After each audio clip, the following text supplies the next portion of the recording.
Ayo berinvestasi akhirat, bangun rumahmu di surganya. Sempurnakanlah ibadah Anda dengan beramal jariah yang pahalanya tidak terputus hingga akhir kiamat dengan ikut berdonasi untuk pembangunan Masjid Agung Al-Akbar Kota Sorong. Alhamdulillahi ala ihsanih wa syukru lahu ala taufiqihi wa amtinanih wassalatu wassalamu ala ashrafil anbiya'i wal mursalin wa ala alihi wa ashabih thumma amma ba'd. Jamaah rahimani wa rahimakumullahu ta'ala.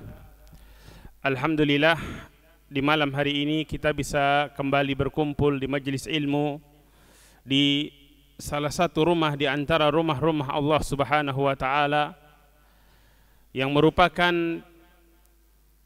ahabbu biqa'il ard ila Allah, tempat di atas muka bumi yang paling dicintai oleh Allah adalah masjidnya.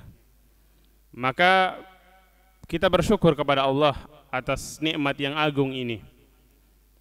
Kemudian salawat dan taslim senantiasa kita haturkan kepada tauladan kita Nabiullah Muhammad sallallahu alaihi wasallam beserta keluarga beliau, sahabat-sahabat beliau, para tabi'in dan tabi'ut tabi'in, serta kita memohon kepada Allah Subhanahu wa ta'ala semoga kelak Allah kumpulkan kita bersama dengan Rasulullah sallallahu alaihi wasallam di surganya Allah, amin ya rabbal alamin. Jamaah rahimani wa rahimakumullahu ta'ala, kita lanjutkan kajian kita masih tentang solat. Kalau pada pertemuan yang lalu kita telah membahas tentang kedudukan dan keutamaan solat, betapa agungnya solat di dalam Islam, maka hal yang sangat penting juga yang harus kita fahami bahwasanya solat itu telah ditentukan waktunya oleh Allah Subhanahu wa ta'ala. Dalam Al-Quran Allah mengatakan innas solata kanat alal mu'minina kitaban mawquta. Sesungguhnya solat itu adalah ibadah yang wajib bagi orang-orang yang beriman dan telah ditentukan waktunya. Bahkan ketika Rasulullah sallallahu alaihi wasallam ditanya tentang afdalul a'mali ilallah, amalan yang paling afdal, paling dicintai oleh Allah, beliau mengatakan as-salatu ala waktiha, salat tepat waktunya, salat pada waktunya. Kemudian kalau kita lihat bagaimana malaikat Jibril alaihi salam mengajarkan secara khusus kepada Rasulullah sallallahu alaihi wasallam tentang waktu-waktu dilaksanakan salat. Beliau datang dan mengimami Rasulullah sallallahu alaihi wasallam di waktu salat zuhur, salat asar, maghrib, isya dan subuh. Kemudian setelah beliau alaihi salam mengajarkan kepada Rasulullah sallallahu alaihi wasallam tentang waktu-waktu salat ini, beliau katakan tilka awqatul anbiya. Waktu-waktu itu adalah waktu-waktu yang Allah Subhanahu wa ta'ala juga wajibkan kepada para nabi sebelummu untuk melakukan salat di waktu-waktu tersebut. Ini menunjukkan betapa pentingnya memperhatikan waktu salat, dan seorang mukmin hatinya selalu terpaut dengan salat. Di antara golongan yang nanti di hari kiamat akan mendapatkan pertolongan, mendapatkan naungan dari Allah Subhanahu wa ta'ala di padang mahsyar dalam kondisi yang begitu dahsyat, tatkala tidak ada naungan, tidak ada pertolongan kecuali dari Allah, ada di sana golongan syabun qalbuhu mu'allakun bil masajid, pemuda-pemuda yang hatinya senantiasa terpaut dengan masjid. Dia senantiasa mensinkronkan kegiatannya, semua aktivitasnya dengan waktu sholat. dia selalu menjaga waktu sholat. Dan ini adalah ciri-ciri mereka yang dicintai oleh Allah. Bukan berarti kita harus di masjid terus, tidak. Silahkan beraktivitas, mencari rizki yang halal, yang thayyib. Tetapi jangan sampai aktivitas keseharian kita tadi melalaikan kita dari sholat. Akhirnya sholat ditunda-tunda sampai lewat waktunya. Allah memuji orang-orang yang kesibukannya tidak melalaikan dia dari sholat. Rijalun, ini dia, para lelaki sejati. Bukan lelaki sejati itu yang dia bisa lari sekian puluh kilometer, yang mengangkat beban begitu kuat, begitu berat. Bukan itu. Tapi mereka adalah rijalun la tulhihim tijaratun wala bay'un an dzikrillahi wa iqamis shalah. Yaitu para lelaki yang mereka tidak dilalaikan dengan perniagaan, transaksi jual beli, bisnisnya dia, urusannya dia. Disebutkan di sini adalah perniagaan, karena perniagaan ini adalah salah satu atau dia aktivitas yang paling mudah membuat orang lalai. Tapi orang-orang, para pria sejati tadi, ketika mereka mencari nafkah, mencari ma'isyah, kesibukan mereka tidak membuat mereka lalai dari berzikir kepada Allah dan dari menegakkan sholat. Sholat selalu dia jaga pada waktunya.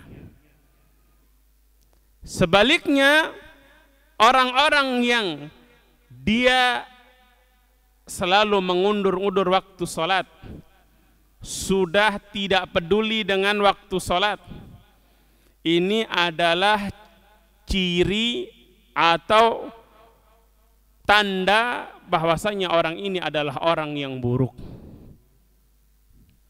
Kata Allah Subhanahu wa taala, "Fa khalafa min ba'dihim khalfun adaa'us shalah wattaba'us syahawat fasawfa yalqauna ghayya." Yang menyedihkan adalah ketika ditinggalkan generasi yang mereka menerlantarkan sholat, malas-malasan dalam sholat. Kalau sudah tidak peduli dengan sholat, dengan waktu sholat, maka yang terjadi adalah wattaba'us syahwat. Ini dua hal yang selalu beriringan. Sholatnya nggak beres, pasti ini orang termasuk orang yang memperturutkan syahwatnya, memperturutkan hawa nafsunya. Apa nanti hasilnya?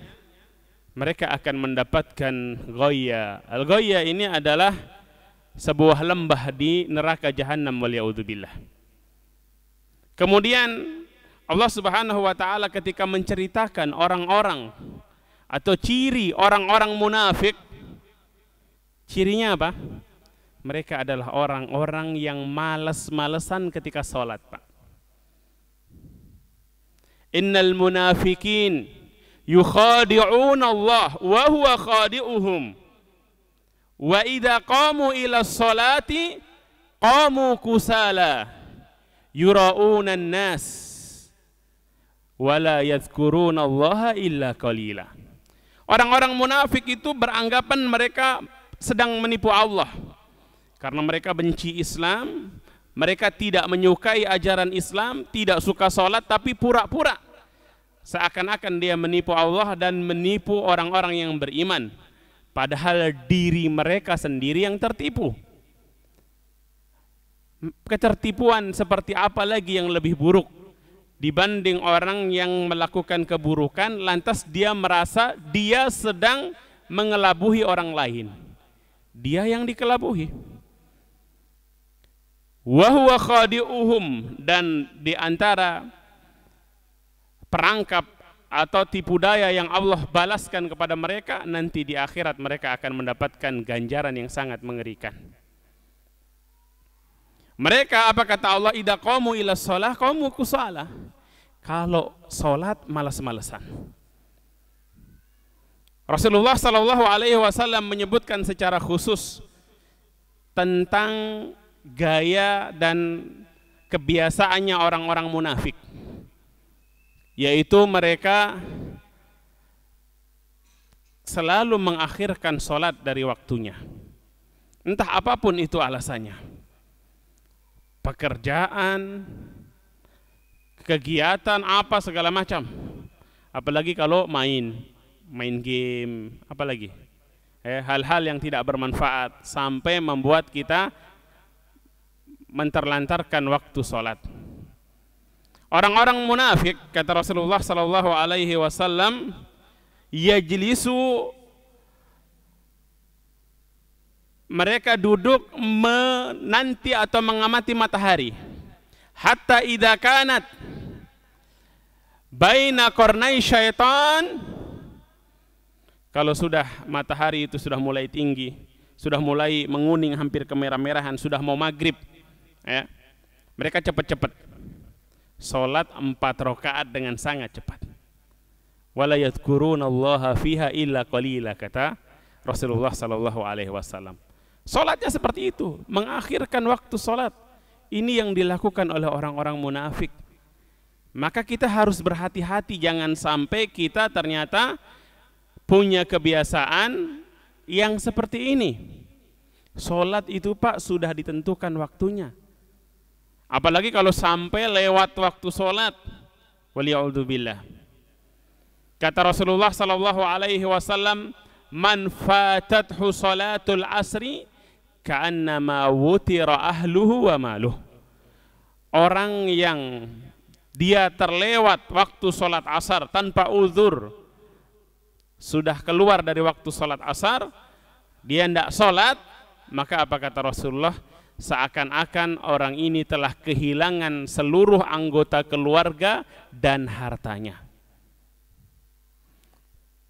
Ada nggak yang mau kehilangan keluarga, kehilangan semua harta? Tentu kita tidak mau. Maka harusnya kita lebih menjaga lagi yang namanya sholat. Sholat asar dan semua sholat 5 waktu.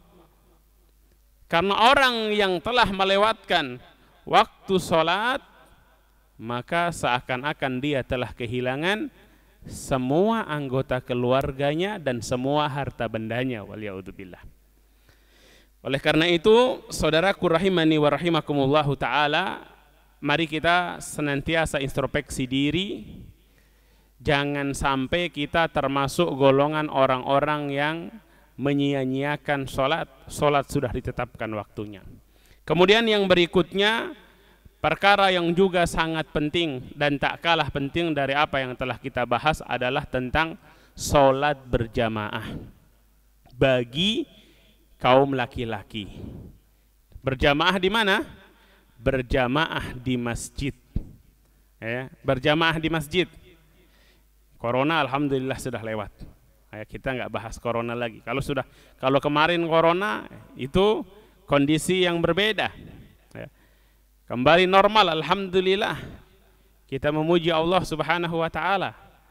Maka kembali ke hukum asalnya bahwasanya laki-laki itu sholatnya di masjid, sholat wajib.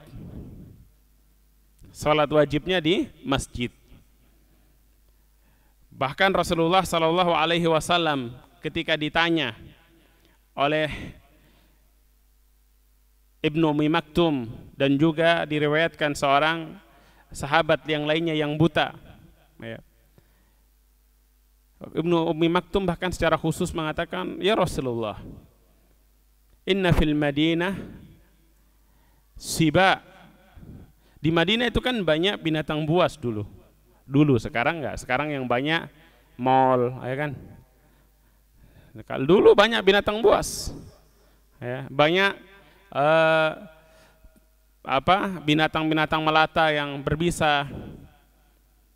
Tujuannya beliau minta izin supaya bisa tidak sholat berjamaah. Maka apa kata Rasulullah? Atasma'u hayya 'alas shalah hayya 'alal falah? Kamu dengar enggak seruan azan hayya 'alas shalah hayya 'alal falah? Dengar Rasulullah. Dengar, kalau dengar berarti apa? Hayya hala idan. Ayo bersegera jawab kalau gitu, penuhi panggilan tadi. Ya. Ini orang yang dalam kondisi seperti itu. Bahkan dalam hadis yang lain Rasulullah sallallahu alaihi wasallam pernah mengatakan, "Man sami'a nida wa lam yujibhu fala salata lahu illa min udhrin." Orang yang mendengar seruan azan untuk salat kemudian dia tidak datang ke masjid untuk salat, maka salatnya tidak ada salat baginya kecuali kalau ada uzur. Dari sini sebagian ulama mengatakan orang yang dengar azan, tidak ada uzur, tidak mau salat berjamaah, tidak sah salatnya di rumah. Ada yang berpendapat seperti itu. Tapi pendapat yang lebih kuat, wallahu taala a'lam, sah salatnya, tapi dia meninggalkan kewajiban sehingga dia berdosa. Para sahabat dulu menandai orang ini adalah orang munafik kalau dia menyepelekan dan bermalas-malasan dari diantaranya dari salat berjamaah. Kata Abdullah ibnu Mas'ud radhiyallahu taala anhu, laqad ra'aituna, saya telah melihat, kami dahulu para sahabat, la yatakhallafu anha illa munafiqun ma'lumun nifaq. Kami dulu para sahabat itu tahu tidak ada orang yang sengaja meninggalkan sholat berjamaah tanpa uzur kecuali orang yang memang dia itu orang munafik dan sudah diketahui bersama memang dia munafik. Sudah nggak asing lagi, orang nggak kaget lagi, memang dia munafik. Dulu yang terjadi seperti itu. Ciri yang paling menonjol seorang itu dikatakan munafik, kata sahabat tadi, dia tidak berjamaah, terutama di saat sholat isya dan sholat subuh. Kenapa sholat isya, sholat subuh? Dulu nggak ada lampu terang begini, Pak. Ya. Jadi nggak ketahuan, menurut mereka nggak kelihatan, nggak kelihatan. Nggak ada penerangan seperti sekarang, masya Allah. Sekarang ya, siang malam tidak terlalu berbeda. Ya, kita bisa melihat orang dengan jelas. Dulu, apalagi kalau jamaah banyak, Rasulullah nggak lihat orang kafah. Ya, akhirnya nggak sholat ya. Maka Rasulullah katakan, "Athqalus shalah 'alal munafikin sholatul isya wa sholatul fajr." Sholat yang paling berat bagi orang-orang munafik itu adalah sholat isya dan sholat subuh. Kenapa demikian? Ya, tadi diantaranya mereka sholat itu hanya untuk dipuji oleh manusia. Yura'unan nas, dengan tujuan duniawi, karena ingin dilihat. Kalau nggak ada yang melihat, nggak sholat, nggak apa-apa bagi mereka. Padahal kata Rasulullah, "Lau alimu ma fihima la'atauhuma walau habwan." Seandainya mereka tahu dan mereka benar-benar beriman kepada Allah, menginginkan kebaikan yang ada di dalam sholat subuh dan sholat isya tadi, niscaya mereka akan mendatangi sholat subuh dan sholat isya, maksudnya datang sholat berjamaah, meskipun habuan, meskipun harus merangkak. Maka tidak heran, kata Abdullah ibnu Mas'ud, "Warrajul wa inna rajula la yuhada baina rajulaini hatta yuqama fis shaf." Maka tidak heran kalau sahabat dulu ada yang sakit tidak bisa jalan, itu dipapah oleh dua sahabat yang lain supaya bisa datang ke masjid sholat bersama kaum muslimin, karena mereka mengerti betapa agungnya sholat, betapa sholat itu dicintai, sholat berjamaah dicintai oleh Allah dan Rasulnya. Sampai-sampai biasanya Rasulullah kalau habis sholat subuh, beliau mengecek, asyahidun fulan, si A ada enggak, si B ada enggak. Beliau absen tuh, bukan absen apa, tapi ditanya, yatafaqqad, beliau mencari tahu. Ya. Ini menunjukkan betapa besar perhatian Rasulullah Sallallahu Alaihi Wasallam tentang salat berjamaah. Dan di antara sunan al-huda, petunjuk hidayah yang dibawa oleh Rasulullah adalah seorang muslim melaksanakan salat berjamaah bersama kaum muslimin. Warqa'u ma'a ar-raki'in, kecuali ada apa? Ada uzur, hujan misalnya, sakit yang memang tidak bisa datang dan tidak ada yang membantu, atau kalau dia datang ke masjid kondisinya akan membahayakan dirinya atau orang lain, maka ini insya Allah termasuk uzur. Kalau kita lihat di Masjidil Haram, di Masjid Nabawi, penduduk asli sana atau orang yang mukim di kota Madinah biasanya, ya, yang tua-tua itu datang pakai kursi roda, sholat di atas kursi roda. Ya. Alhamdulillah sekarang sudah banyak kemudahan. Ya, kursi rodanya ada yang pakai remote di jalan. Ya. Melihat kondisi seperti itu, harusnya kita yang masih sehat, yang masih kuat, ya, yang masih hebat, maka kita kalau ingin menjadi lelaki sejati yang dicintai oleh Allah, yang dipuji oleh Allah, sholat berjamaah. Jangan lari, Masya Allah, naik sepeda berkilo-kilo, ya kan? Ada yang hobi sepeda, guys. Tidak apa-apa, sepeda silahkan, tapi waktu sholat, sholat berjamaah. Jangan bersobo sepeda sampai, ayo kita harus dia punya target. Pekan ini, hari Ahad ini, sampai sana, kata pop, ya, depan lagi Katimin, sampai sana, sampai ujung-ujung sana, ya. Tapi seruan azan rumahnya sebelah nggak bisa melangkahkan kakinya, wah ini musibah. Ya.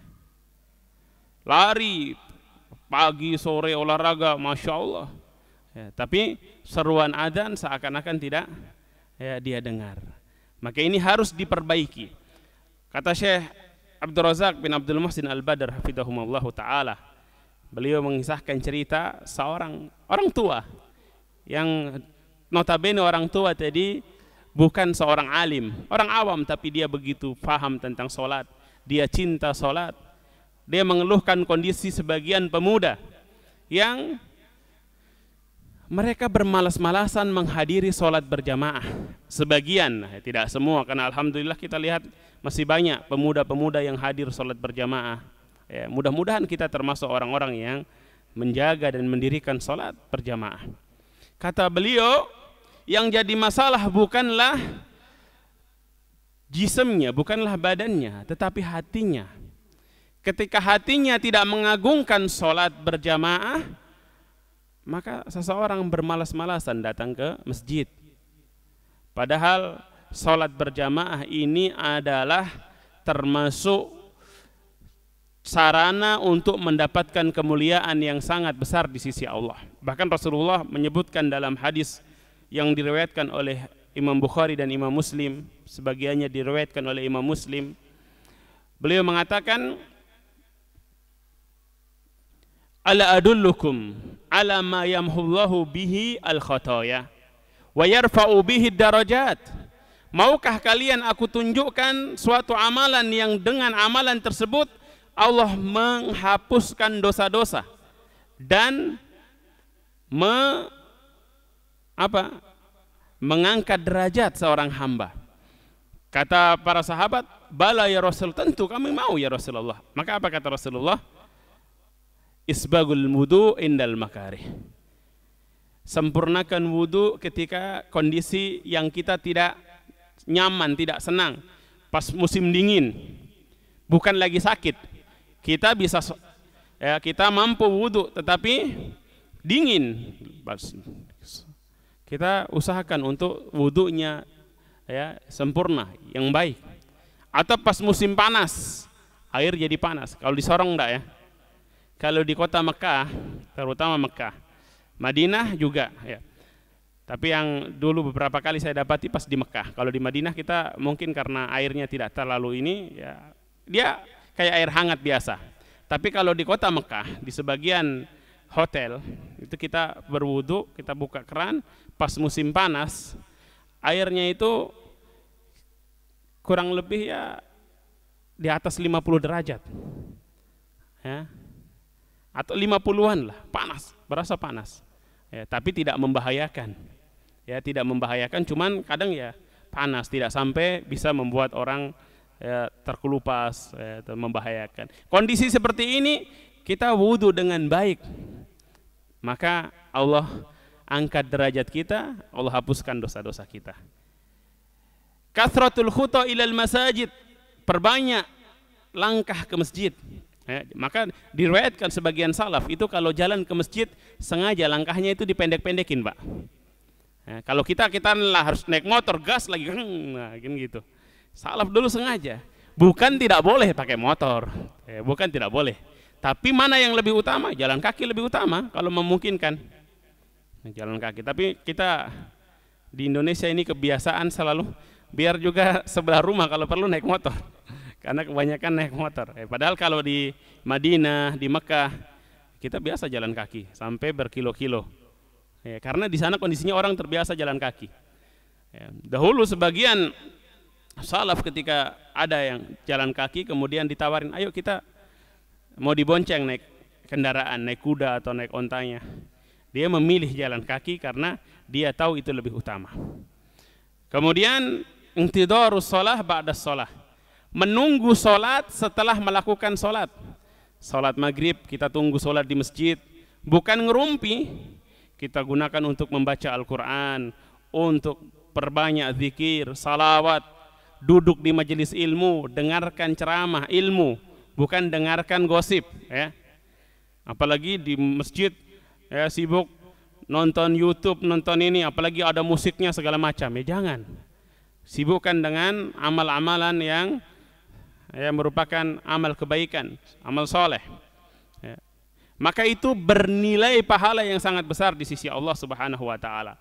Dalam hadis lain Rasulullah sallallahu alaihi wasallam mengatakan, "Idza ahsanal wudu,